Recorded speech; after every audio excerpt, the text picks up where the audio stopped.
আরজিকর কাণ্ডের সঙ্গে যোগসূত্র রয়েছে প্রসেনজিতের। কিভাবে জানেন? বর্তমানে আরজিকর মেডিকেল কলেজ হাসপাতালের নাম ঘুরছে সকলের মুখে মুখে। এই হাসপাতালে ঘটে যাওয়া চরম নারকীয় হত্যাকাণ্ডের বিচারের দাবিতে সরব গোটা বাংলা।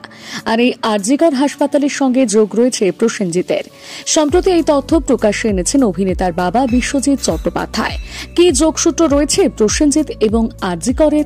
সম্প্রতি এক ম্যাগাজিনের সাক্ষাৎকারে প্রসেনজিতের বাবা বিশ্বজিৎ জানিয়েছেন, বোম্বাদার জন্ম আরজিকর হাসপাতালে। সে সময় অগ্নিবন্যা নামে এক ছবির শুটিং করছিলেন তিনি। ক্যালকাটা মুভি স্টোন স্টুডিওতে চলছিল শুটিং। অন্যদিকে তার স্ত্রী ভর্তি ছিলেন আরজিকরে। শুটের মাঝে বিশ্বজিতের এক কাছের বন্ধু তাকে ফোন করে প্রসেনজিতের জন্মের সুখবর দেন। বিশ্বজিৎ বলেন, ওই দিনটি আজও তার স্মৃতিতে রয়েছে। তাই আরজিকরের সাম্প্রতিক ঘটনায় বারবার প্রসেনজিতের জন্মের দিনের স্মৃতি তার মনে আসছে। আরজিকর কাণ্ডের প্রতিবাদে সরব হতে দেখা গিয়েছে প্রসেনজিৎকে। মিছিলেও পা মিলিয়েছেন তিনি। নিজের জন্ম যে হাসপাতালে, সেখানেই এমন ঘটনা ঘটে যাওয়ায় তা তাকেও বিচলিত করেছে। ইন্ডাস্ট্রির সকলের সঙ্গে তিনিও প্রতিবাদে সোচ্চার হয়েছিলেন। প্রসঙ্গত, বিশ্বজিতের সঙ্গে তার স্ত্রীর ছাড়াছাড়ি হয়ে যায় প্রসেনজিৎ ছোট থাকতেই।